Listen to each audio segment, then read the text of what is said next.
Welcome back, folks. Welcome back to Pragmatic Revelation. I'm still immersed in the zeitgeist here, and I hope to share in the aura with you all. Let's just dive straight into the video. And so today I'll be speaking to the topic science, religion, faith, and God. Yeah. And so at the end of the video, what we hope to achieve is to reaffirm the fact that science is not mutually exclusive to religion and the matters of the existence of God.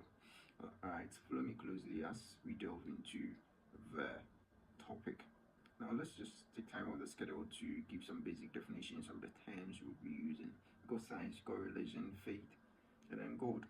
Now, shedding light on the existence of God issue, which I've already made a video on. Those of us who haven't had the opportunity to check it out, I urge you all to check it out and then understand what I mean by God when I mention God in this video. But basically, I refer to God as existence. That is it. Basically, when you look at the video, you find what really goes into the idea of God being existence. Alright. So we explain science. Now, the basic definition of science probably is a method of obtaining knowledge through observation and experimentation, or the other way around. I mean, you experiment and then you observe, and then at the end of the day, what you hope to achieve is making outcome, and then with your outcome, you make decisions. I mean, applying the outcomes. Basically, that is what we want to achieve with science here. And then religion is also a way of seeking to find and then apply, and just as science also entails, you seek to find and then you apply. Yes, so we are very similar in that very regard. Now, the striking difference between science and religion is the matter of being able to replicate the experiment. So to say, the your ability to be able to replicate, to repeat and obtain the same results. That's where the problem lies, or that's where the difference lies when it comes to matters of science and religion. So in science, you do your research, you are very capable, or you are guaranteed to a certain extent that you would obtain the same outcomes, provided you are able to harness the various conditions appropriately. Whereas with religion, considering the broad range of the general element or tool you are going to use in your experiments with regards to religion. I mean, in religion, the main tool is going to be human beings. The whole idea of religion is about human beings trying to live as a society and then seek to find and apply. So that's the whole idea of religion. And human beings are virtues, or are the main perpetrators of the religion concept or the religion action. Yes.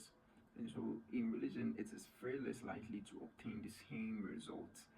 I mean, while on earth, at least for what we know as believers, or what believers understand, is that I mean, the outcome can only be the same for the various groups at the end, while we live seeking to finding and applying comes with different variations. Yes, so that is the striking difference between science and religion. Science, you can replicate; religion, it is very less likely. I wouldn't say it is impossible, but very less likely. It's not guaranteed. And then that's what I was trying to actually explain. That considering the fact that we human beings, there are so many different variables, different experiences, different conditions, such that when they are exposed to an action or exposed to an experiment, they are likely to produce different results because of the various experiences. Unlike science, where you've got the same conditions with the same tools and elements being used, and so you are probably guaranteed to obtain the same results. Religion is very different in that regard. However, both have got the same to, or elements of seeking to find and applying. Yes. And so the issue here, or the very important subject to talk about when it comes to the science and religion issue, is the fact that in science you are able to find out the sources of stuff. You figure the whys, you figure out the hows, but then it gets to a point where you exhaust all your answers, or you exhaust all your explanations for the why and the how and the sources. I mean, religion also does as well, yeah, but it rather goes straight to the point and then says all those things are related to God, or they come from God, or they are God's creation. That's how religion solves the puzzle. It's very straightforward and beautiful and very honest, and actually very true. I mean, true as well. Depending on what you are going to say here, we will end up realizing religion has had a right over the years. So that's the problem. Science begs the question of the source and the why, and the how of things with regards to how they been in a particular way. But then we get to a point and then we've exhausted all our explanations, and then we want to find out what is next, what is the next source, or whatever you are trying to figure out. Yes, so that's why we can't really rely on science, because there's a point, there's a limitation to that extent. We can't explain at a certain point the source and all the things I've spoken about. And then you should also realize that science is not literally creating anything here. It's not actually creating. What's happening here is we are discovering stuff. We are just discovering and giving stuff name. So we discover this energy, this, that, and we name it. We aren't creating anything. All those things we figured out are things that already existed. We didn't make them, they are there. We just find them out and we apply to ourselves, or we apply in our lives as needed, And so I am driven to say we are supposed to appreciate God by science, or science is supposed to give us a perspective such that we rather appreciate God rather than. And so, folks, it's a risky thing to rely solely on science and deny the fact that God doesn't exist, and then go on to proclaim that science is the ultimate power. It seems rather far-fetched in my perspective. Of course, that is my perspective. You are entitled to whatever you think. However, we stick to what is most plausible, isn't it? That's why all of us are here.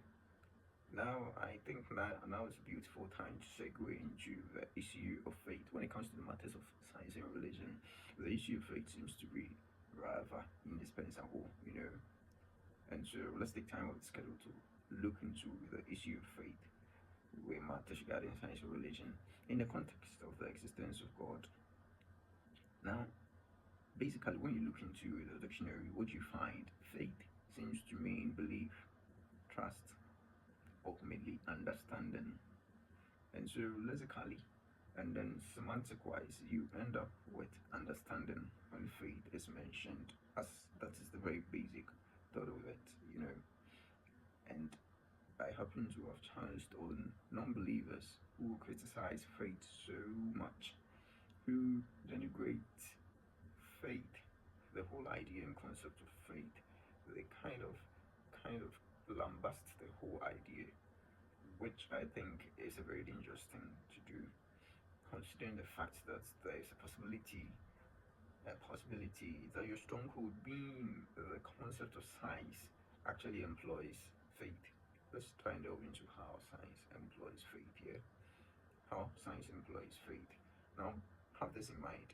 Faith is supposed to mean belief, trust, not merely understanding, basically. Now, in no time, we would delve into the biblical definition of faith, the Hebrews 11 definition of faith, which says, now faith is the substance of things hoped for and the evidence of things not seen. For by it the elders obtained a good report. Through faith, we understand that the worlds were framed by the word of God, so that things that were made are not made of things which are seen. That's what Hebrews 11 says.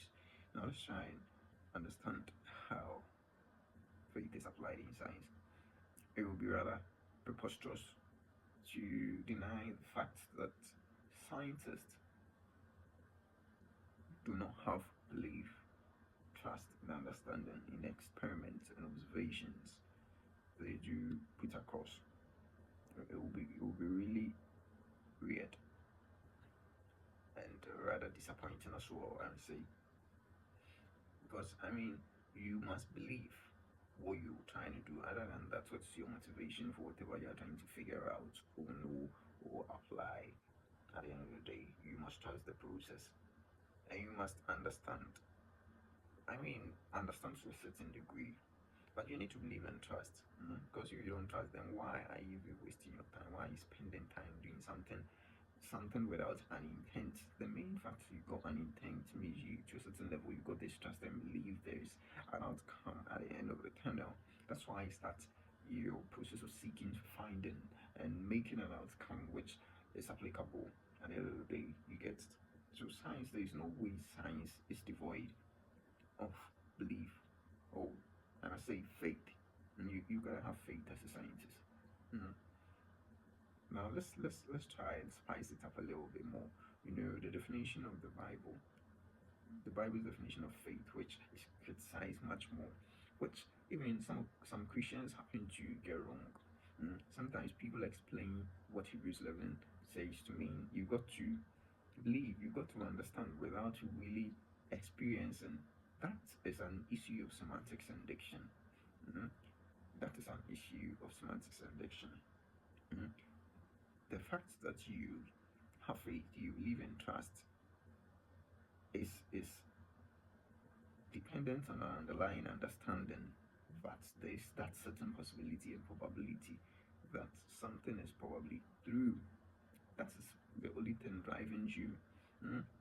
And so that is your reason. It is a reason. I'm not sure we are always talking about the evidence being tangible, concrete, because I mean, we can't always have concrete and tangible evidences. Some of them, depending on the context, need to be abstract. Yes, or whatever synonym you may want to qualify it with. But that is it. Yes, so that is it. And so let's delve into the definition. Now, faith is the substance of things hoped for. Mm. Substance of things hoped for. Now, the King James Version does something wonderful. When it gets to the substance, it puts into brackets and then it puts ground or confidence in the stead of substance. So you could read it as it is a faith is the confidence of things for the ground of things hoped for and the evidence of things not seen. Look at this. When scientists make an experiment, there is already an evidence, and the evidence is the drive with which they carry out the experiment with the intent of figuring a mechanism of how the evidence they are working with came about. You got the evidence or you have available with you, and you are trying to figure out the mechanisms associated with the evidence you got. You get the point here. So you already have the evidence. The things that are not seen, the evidence of things not seen. So you have the evidence of the thing you have not seen, and that's what you're trying to figure out. And that is faith, bruh. That's faith. You have faith. And that is, I mean, according to the Bible, you are actually exercising the faith concept here. And for by it, the elders obtain a good result. You go through this process, you obtain a result. And then Hebrews continues to say, through faith we understand that the worlds were framed by the word of God. So through an understanding, yes, I know I've already said faith ultimately means understanding. So someone's already replacing faith with understanding, as in through understanding we understand. But that is also logically correct, because through understanding, through the process of understanding, we understand that the worlds were framed by the word of God. Because we understand that it is a possibility based on the evidences you've got. You understand? So this Hebrews 11 doesn't express an absence of evidence or a sheer belief in something you've got no idea about. If you actually believe in something you've got no idea about, or you're not convinced by it with a reason, you probably should take time of the schedule to reconsider. you might probably be following blindly, which is actually very dangerous. Yes, take time of your schedule and try to figure it out. So at the end of the day, what we realize is science seems to be reaffirming God's existence.